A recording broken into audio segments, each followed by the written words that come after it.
Find a seat. Let's get started. Unless I hear a red alert. That's your daughter who did that to me. I want to thank our sponsors for today's lunch. Jeff and Lori Goldchin are sponsoring today in honor of all the brave men and women fighting the terrorists and Israel's enemies in the Holy Land and around the world. Thank you very much, Jeff and Lori. Announcement for this Monday. We'll be giving a pre-Thanksgiving lecture. The title of the talk will be What's on Your Bucket List? It'll be this Monday at 7:30. We'll invite you all to join us live and in person in the room. For whatever reason you can't make it, because you live in New York and you don't want to fly in for the lecture, you're welcome to join on Zoom, and then it'll be on Facebook as well, and it'll also be uploaded the next morning to YouTube. So I want to welcome, with that, all of our Zoom, YouTube, Facebook listeners. We welcome you, and I enjoy all of your comments. If you want to send me an email ever on any particular question, send it to rabbi@chabadconejo.com, or you can post your comments on Facebook and YouTube as well. So again, this Monday night, 7:30, what's on your bucket list? If you'd like to make reservations, if you want to get the link for the Zoom link for those out there in Zoom world, go to jewishacademy.com and register for the lecture. It's free, but we do want you to register in advance. Jacob, what's the ear like set in the room? 68. Yeah, okay. Comfortable back there? Sound is good? We're ready to roll? Okay. I want to just begin with a few comments as to what's going on in Israel and the world, and then get right back to where we left off in the book of Deuteronomy. The more I've been seeing, hearing, thinking, the more I believe that we need to take a little bit of a different approach, and I've started seeing this lately by some of the Israeli spokespeople who have been doing a phenomenal job the last 39 days. This really needs to be framed as a moral war. It's a war for goodness. You know, John, we never like war. No one likes war. Judaism doesn't like war, but Judaism also recognizes, and the Torah recognizes, that there might be a time for war, that there are circumstances where war is called for. And there are times where these particular wars are called mechemet mitzvah. It's a mitzvah to wage this war. Israel is facing a mechemet mitzvah, a mitzvah to wage this war. Because the enemy is evil. The enemy showed itself in all of its colors to the entire world on October the 7th. Sadly and tragically, Israel took the brunt of that. But the target is the world. The target is goodness. The target is anyone that is good, that doesn't follow their look on life. They're the epitome of evil. And so Hamas must be destroyed. It's not a question. It's not a question of proportion. It's not a question of what number rings and then, okay, Israel has done its job. Israel has not done its job until Hamas is destroyed. That's the sole goal, that's the only goal, and that has to be the measuring stick of proportion. The world can try to play this game of keeping scores, but Israel's not involved in the score. So are we saying then that we measure how many children were murdered on October the 7th, and then, okay, Israel, these are the amount of children you can kill, you can murder? Israel doesn't work that way. There's a goal. And the goal is to rid the world of Hamas. And until it reaches that goal, it cannot stop. Ceasefire, any of these demonstrations for ceasefire is a demonstration in favor of Hamas.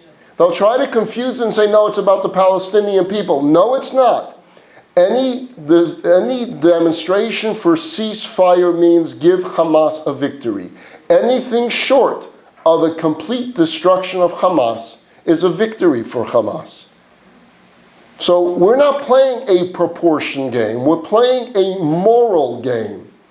And for morality, for goodness to survive in this world, Israel must finish the job. And this government of Israel is united, and they're straightforward. They're saying it to the world. They cannot stop, and they will not stop until the job is done. I'll take your questions and comments very soon. I have a few thoughts I want to get off my mind. Gaza must be made safe and cleaned up of Hamas's leadership and tyranny.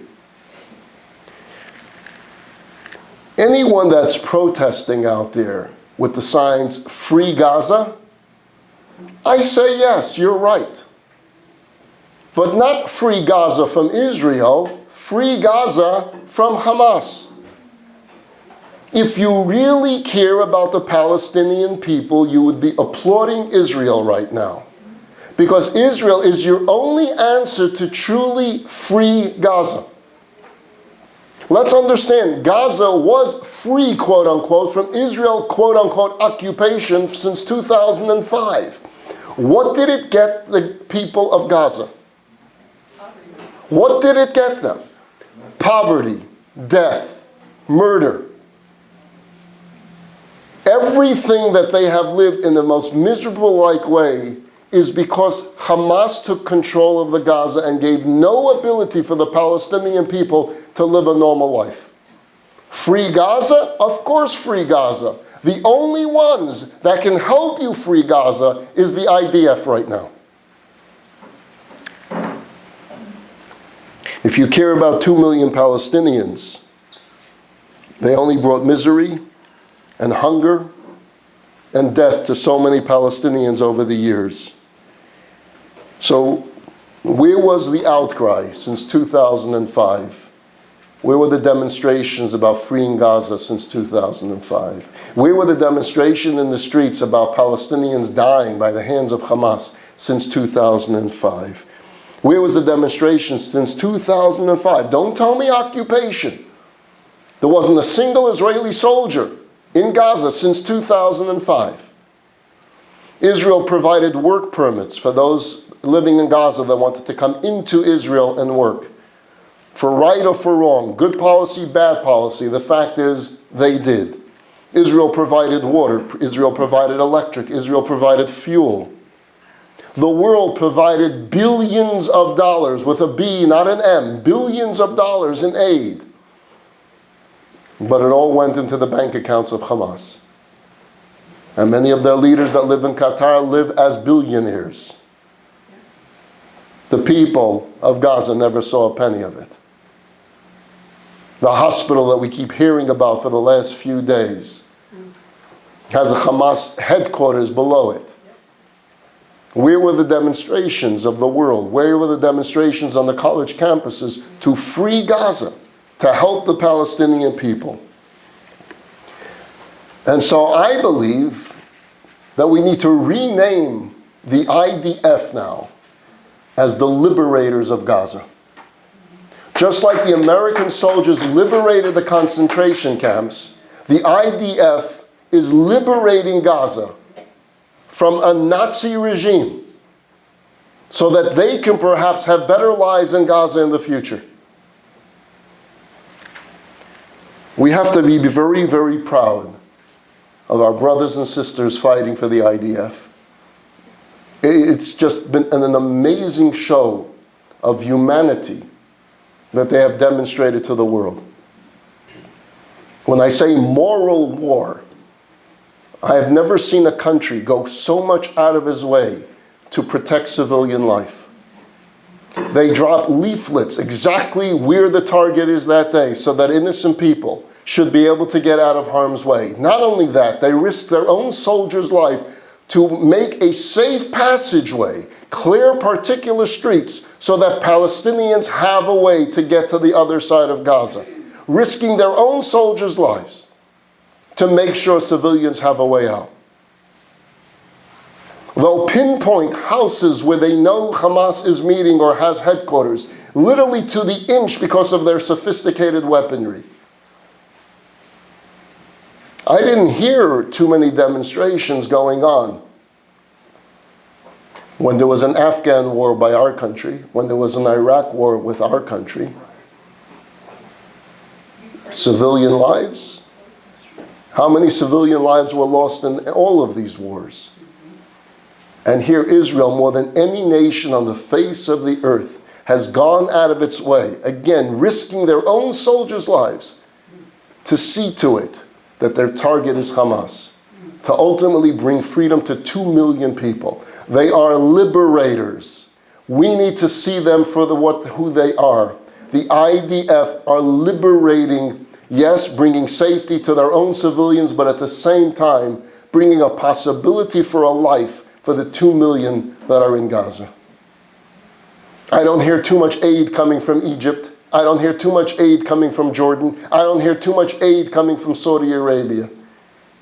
It is more coming from Israel than any other nation on the face of the earth. Did you know that during the Syrian civil war, which still goes on, there were more injured Syrians that were brought across the border into Israel than any other nation to be given medical aid in Israeli hospitals by Israeli doctors to help Syrians that were wounded in the civil war that's been going on for years?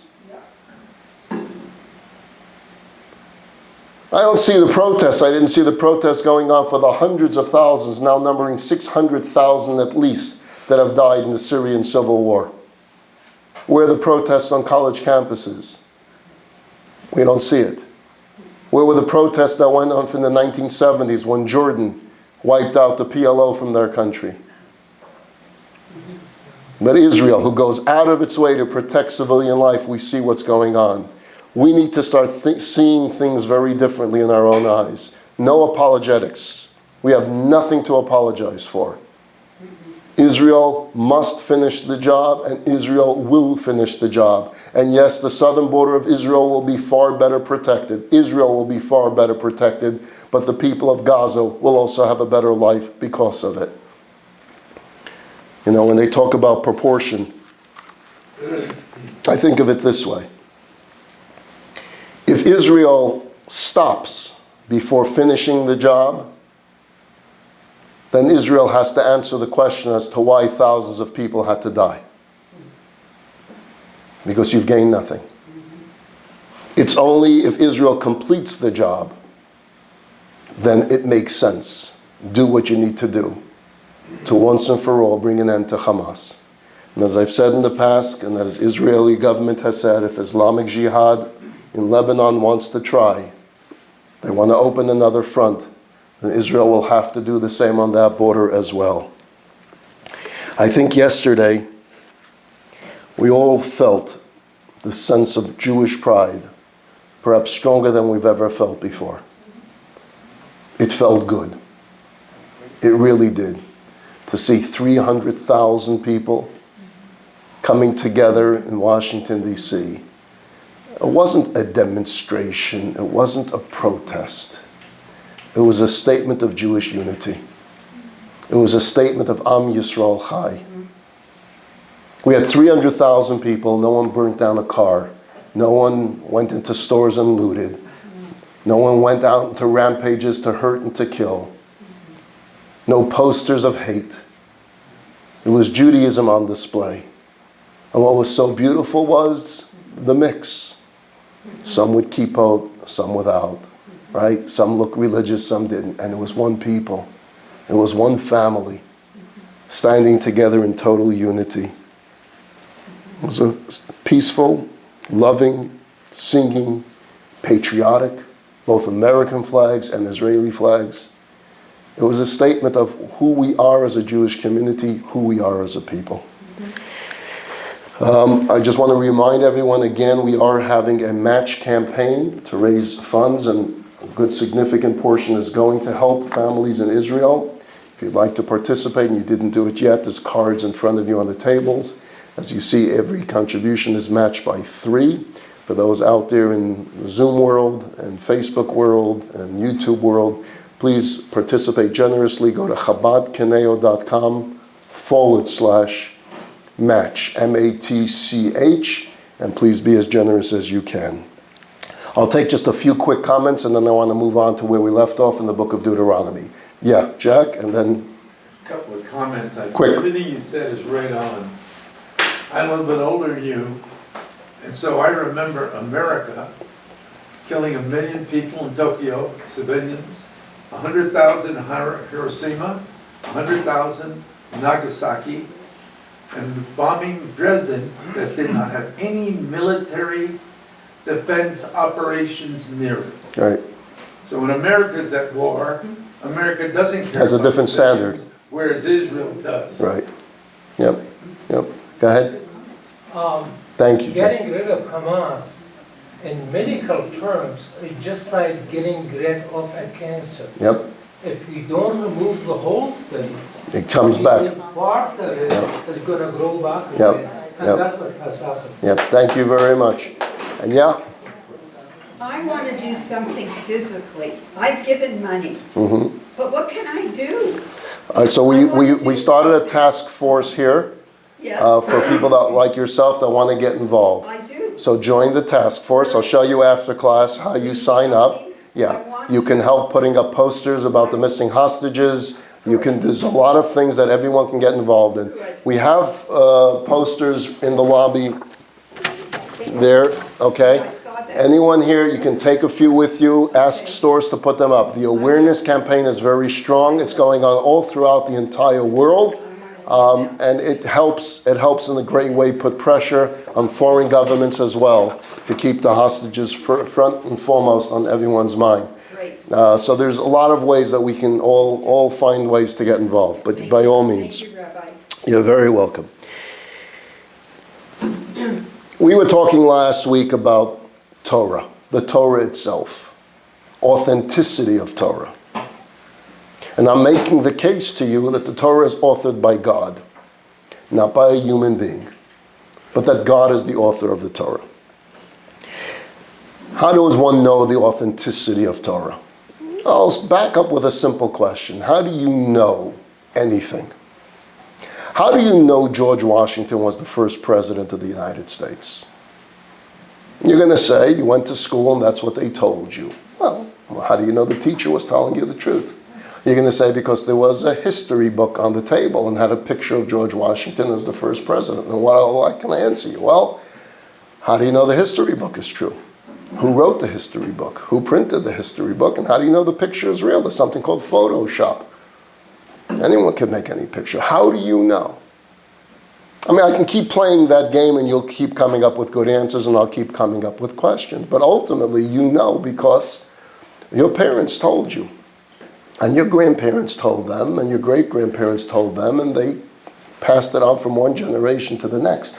And when that matches up, because you can say to me, how do you know your parents are telling you the truth? But if that matches up with what your parents told you, and what your parents told you, and what your parents told you, and all of our parents and grandparents say exactly the same thing. And guess what? The teacher says the same thing, and the history book says the same thing. And it goes all the way back, passed on from one generation to the next, coming back from the generation that was actually there when George Washington was inaugurated as the first president of the United States. And they remember his administration. And they told their children about it, and their children told their children, and their children told theirs, until they told us. That's how we know anything. When they're corroborated, when that which the history book says, what the teacher says, is the same that my parents said, and my parents say the same thing your parents said. We're now pretty safe in assuming that George Washington was indeed the first president of the United States.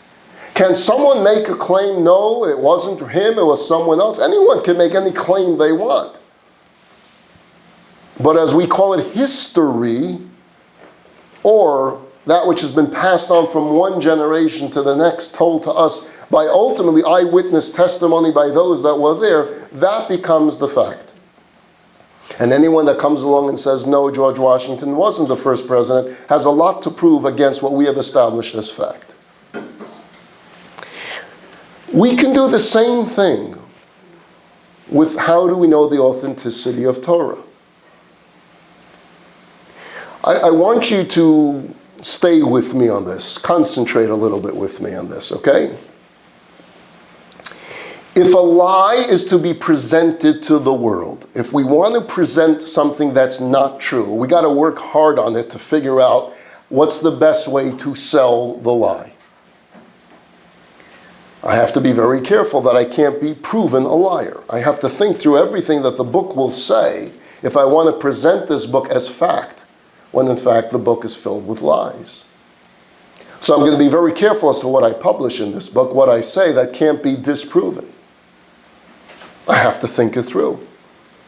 Furthermore, if I am to present a book at any time and say to you, this book comes from God, let's suppose I announce at the class today that God had an appointment with me at 9 a.m. this morning.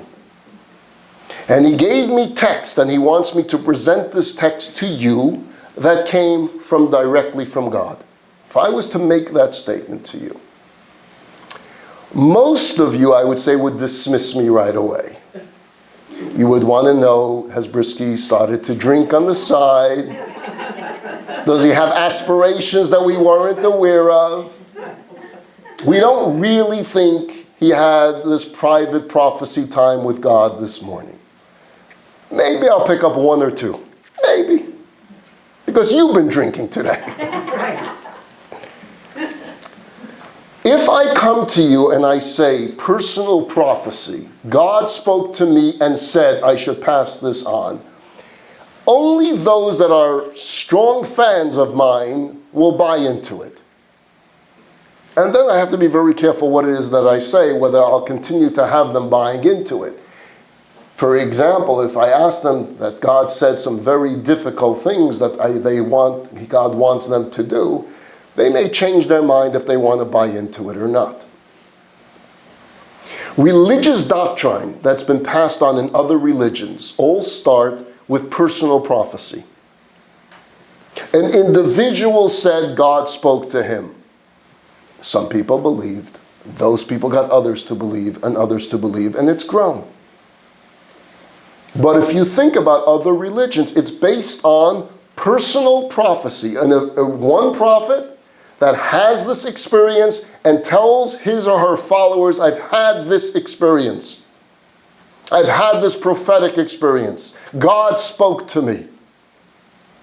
Sometimes it's not even the individual themselves, but the student of the individual that says, my teacher told me that he had this experience. And so I want you to believe me that my teacher had. And again, people can make that free choice to believe or not to believe. There are religions that are based upon someone climbing a mountain and finding a book. The individual makes the claim, I found this book. I lost the book. I don't have the book, but this is what the book said. Free choice. You either believe it or you don't believe it. But when I come along and I say, 9 o'clock this morning, God didn't just speak to me. No, God spoke to all of us at 9 o'clock this morning. At some point you say, hey, I was around at 9 o'clock this morning. No one spoke to me. You immediately disclaim it because I'm including you in this prophecy. I'm saying you were there. Not just you in this room, everyone. And no one seems to know what I'm talking about. It gets disproven immediately. You can't present a lie to the world by including the world that they were all at the scene. It doesn't work. The Torah has statement after statement after statement after statement that God is the author of this book. God speaks directly to us from the words of the Torah. If it didn't happen, if it never happened, if the Sinai revelation is made up, you can't sell that to everyone. Because pick any point in history that this is being presented, any theory that you may have heard. Ezra the scribe wrote the Torah. So let's go back to the time of Ezra the scribe. And Ezra gathers everyone together and says, guess what? What does he say? I found this book. I wrote this book. What does he say? How do you sell it? The book says every one of our grandparents were there. How come Bubby never said anything to me? Did your Bubby ever say anything to you? Did your Bubby? They either did or they didn't. The only way this gets sold, so to say, is if it happened. There is no one claiming it didn't happen because it happened. George Washington was the first president of the United States. My Bubby told me. Her Bubby told her. Your Bubby told you. It was a hot day crowded at Mount Sinai in the year 2448, and Moses gathered us together at the foot of Mount Sinai, and we heard God's voice. We know because we all came from different parts of this world, and everyone's Bubby said the same story. No one has a different story as to how we got this Torah. So we can take it simply on a historical level and go through how something could be presented to an entire Jewish world if it didn't happen this way. Remember, if the Torah was not authored by God, it's a book of lies. It's not as if it's a great book of literature, it's a great book of philosophy, it's a great book of how one to conduct themselves. No, it's falsehood. It's spreading falsehood, and it's asking us to sacrifice a great deal. It's telling us what we can eat, what we can't eat. It's telling us how to live our married lives, who is permitted, who is not permitted, what food is permitted, what food is not permitted, what to do on Shabbos, what we can't do on Shabbos. If someone made that stuff up and it didn't come from God, and you've asked us for all these years, for millions of people to sacrifice their lives for this Torah, it's a book of lies. Unless it's true. And for thousands of years it has kept its truth. So that's an entire seminar that we can do one day. Just on historical. How history is passed on, how facts of history are passed on. How do you know David Ben-Gurion was the first prime minister of Israel? You're going to say that's easy. Why is it easy? Because maybe some of you were there. Maybe some of you were alive in 1948. You remember it. Well, when you tell your children that David Ben-Gurion was the first prime minister of Israel, they believe you. You know why they believe you? Number one, they trust you. Number two is because their friend's mother told them exactly the same thing. All you then do is spread the history out and go from 1948, go to the 1800s, 1700s, go all the way back to Sinai.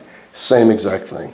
Rabbi? Yeah. I was at the peace treaty with Begin and Carter, and it just so happened I was in Washington, D.C. at the time. Oh. And You got a seat? And yes. Oh. And I went to, Cranston was our senator. Yeah, I remember. And I saw him, and he said to me, "Come with me, I'm going to take you to the peace treaty." Very nice. It was one of the most exciting things that ever happened to me. I want to focus in the text of the Torah on another aspect of it. And that is the predictions made in the Torah. Remember, we're looking to contrast this as a godly written book or a human written book. If it's a human book, you're going to be really careful about what you're predicting. Because if I predict it and it doesn't happen, I've been proven false. And so the Torah is filled with prophecy. The author is taking risks here. The risk is putting prophecy out there to be studied for thousands of years, and at some point it's going to be proven true or not true. Genesis chapter 35, you don't have the books in front of you, you don't need to, just trust me on it. Genesis chapter 35, verse 20. It's talking about the passing of Rachel. Okay, Rachel is Jacob's wife. She dies young. She dies while they're traveling. Where is Rachel buried? Bethlehem. Bethlehem. Not where? Not in Hebron. Hebron is the Ma'aris HaMachpelah. Hebron is the burial site of Abraham and Sarah, Isaac and Rebekah, Jacob and Leah. The only matriarch that's not buried there is Rachel. Okay, she passes away on the way. Jacob buries her on the road in Bethlehem, Beis Lachem. The Torah says an interesting, strange line here about her burial. And that remains her burial spot ad hayom hazeh, To this day. until this day. You will always have a marker on Rachel's burial site. The world will always know this is where Rachel was buried. Ad hayom hazeh. There's a number of occasions where the Torah will use that language until this day. What day? The day that you're studying this. How would you know? How can you predict that that burial site will remain known? Many burial people. Do you know where Reuven is buried? Do you know where Shimon is buried? Do you know where Levi is buried? Do you know where Judah is buried? I can go through so many characters. We have no idea where they're buried because there was a burial site there. But after war, after war, after war, and exile after exile after exile, we don't know where they are. We know some vicinities. But the exact spot, how do you know? But there are some grave sites where the Torah will tell you, you will forever know. How many enemies came in and yet didn't destroy this particular site? If you've been there recently, you know Israel has rebuilt it into literally this fortress, protecting it because there was, during the Intifada, it was dangerous to go there. And we didn't want to abandon our mother Rachel. We wanted to be able to always visit. The last few portions have been talking about Ishmael. Portions, when I say the portions that we read in the shul, Ishmael's birth. Abraham is the father of Ishmael. You have to imagine the pain that Abraham up above in heaven is having, seeing the war between his grandchildren.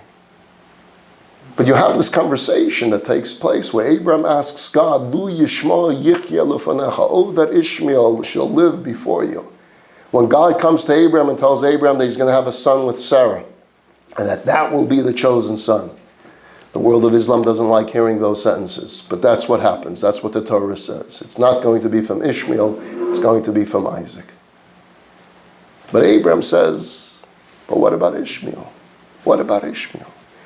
And God promises him that Ishmael will also become a powerful nation and that they will live until the end of time. That they will always be.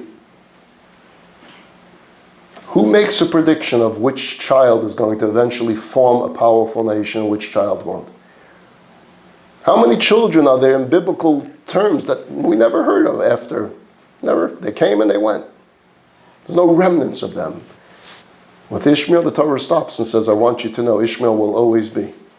The people of Ishmael will always be. They're going to be a wild nation. It's going to be a difficult nation. They're always going to war with their neighbors. Prophecies came true for thousands of years and still coming true today. But perhaps most important, what I want to focus on today. That's all the introductions. Jacob, we just dropped the temperature just a degree or two. The main one that I want to talk about is the Torah says that the Jewish people will survive. It's a strange prophecy to say. Why wouldn't we survive? Why would you put a prophecy in a book thousands of years ago that says that the Jewish people will always be, that we are an eternal nation? And at the same time, the Torah says, by the way, you're always going to remain small in number. We should be the size of the Chinese. There's no reason there's more Chinese than Jews today. Except the fact that we've gone through persecution after persecution after persecution. Cut down once, second time, a third time, a fourth time, a 10th time. The Torah told us that you will be small in number. The Torah told us that we will be exiled from the land. Yes, it tells us a great deal about Israel, about living in Israel, but also tells us we're going to be exiled from the land. And we're going to be tortured by the nations. And it tells us in difficult graphic detail what the nations will do to us. It says it there. And yet you will survive. You will remain true to your mission. And you'll come back to the land of Israel. Who could possibly predict this thousands of years ago? Number one, why would you think that we wouldn't survive? Why would you think that we're going to be persecuted? Why would you think that we'll be small in number? Why wouldn't we be the size of China? Why wouldn't we be with billions of people? And then you tell us, no, we're going to be the smallest of nations. If we're going to be the smallest of nations, how do you know we're going to survive? Only a God would have this information. No human being could possibly make such predictions. No human author would touch the subject of survival. Not to say that we will survive, not to say that we won't survive, because they have no knowledge of what's going to happen in history. So it would never be the subject of a book.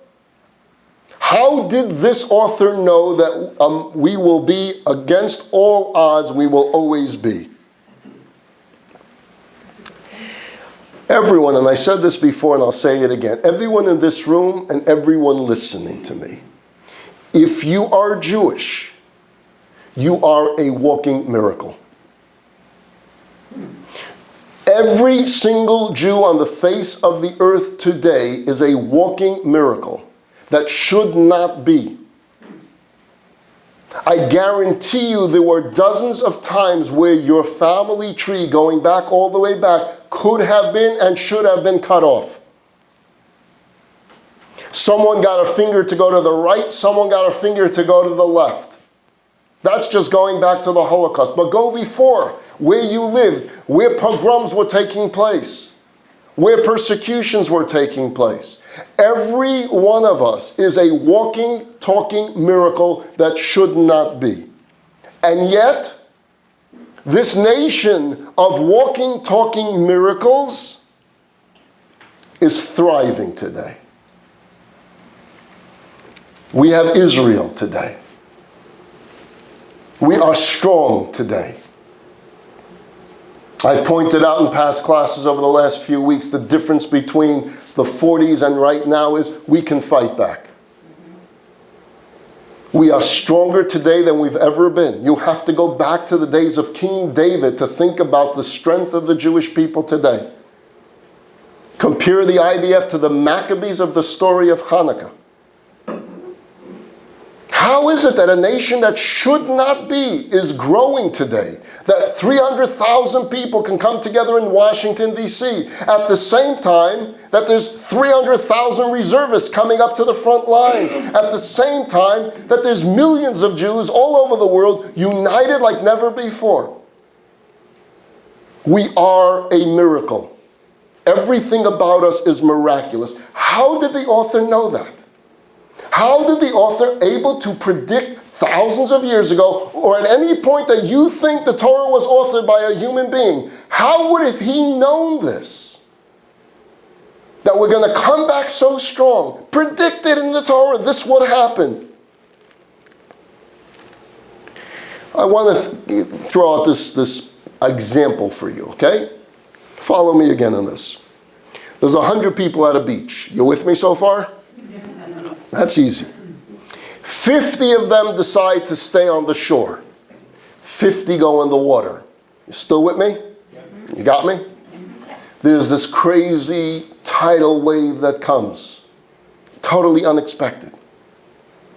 48 out of the 50 that went into the water drown.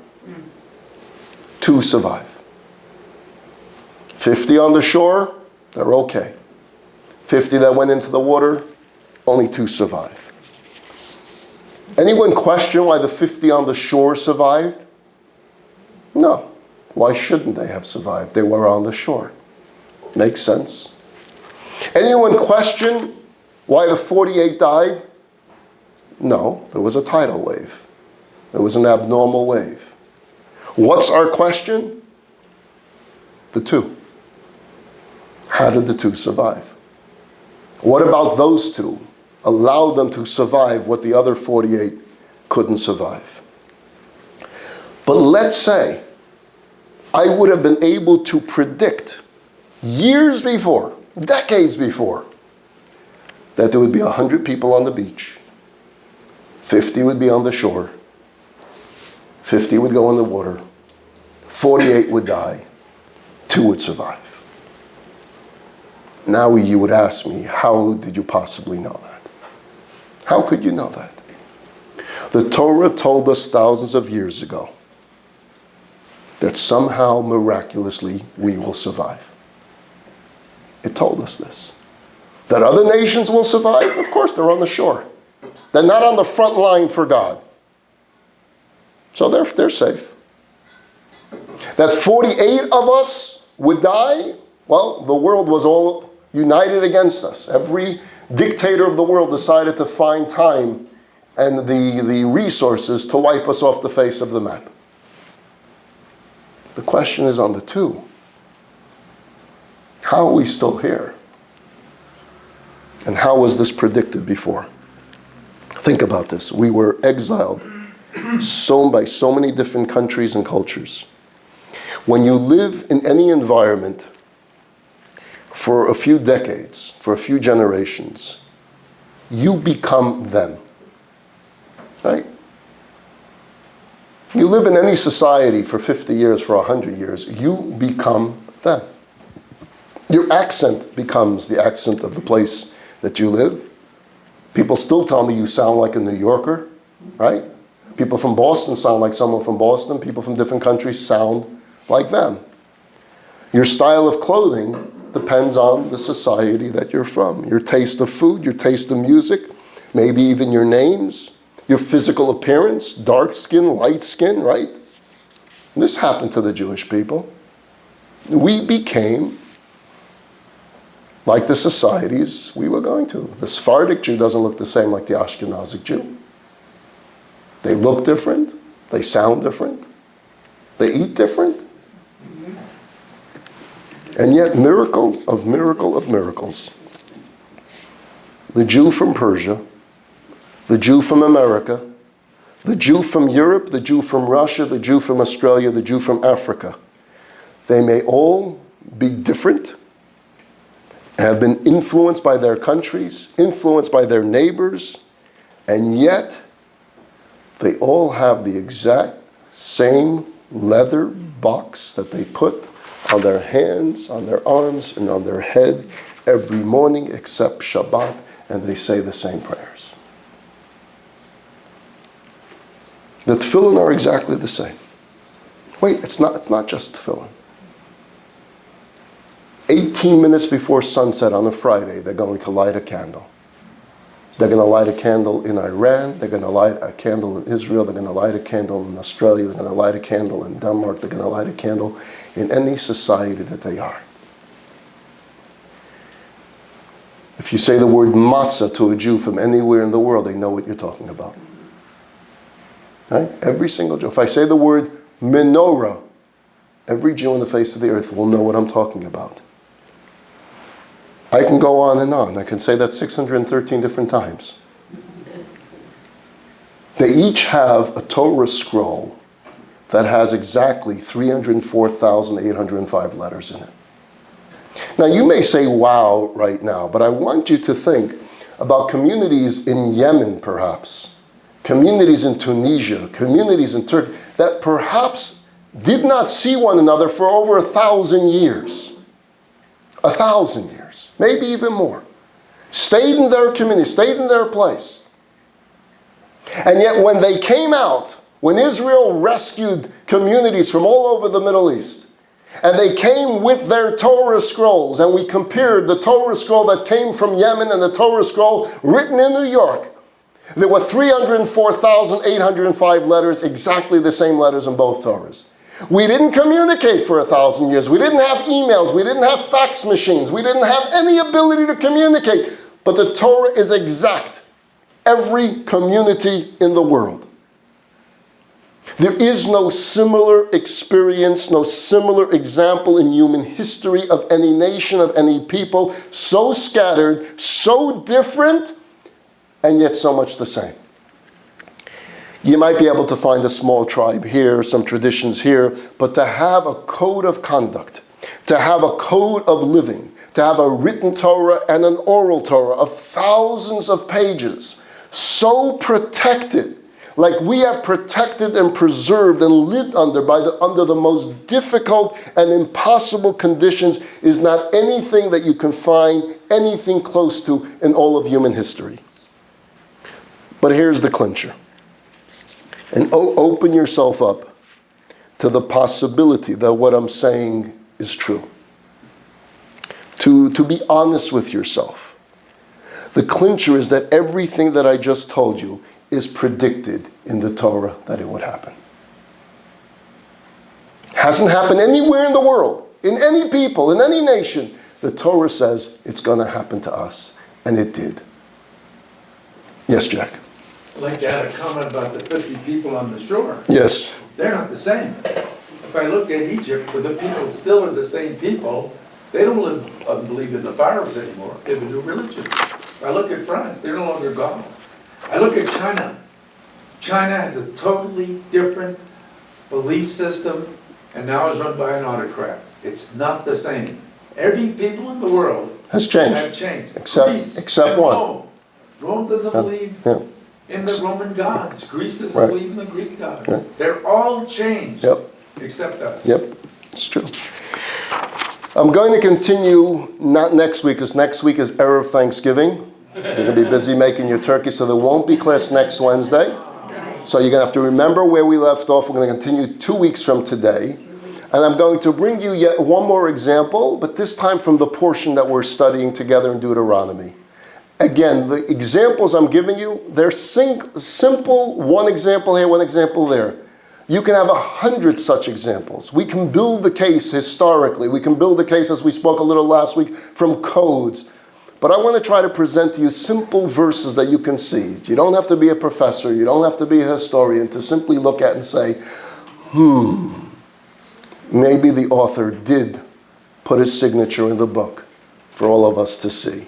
So we'll continue in 2 weeks. Again, I invite you all to stay for lunch. Monday night, 7:30, a pre-Thanksgiving lecture, What's on Your Bucket List? And again, for those that haven't yet contributed to our match campaign, you have pledge cards on the table in front of you. For those out there in the social media world, Chabad, Conejo, that's spelled Chabad, Conejo, Conejo.com / and the word match, MATCH. Thank you all very much.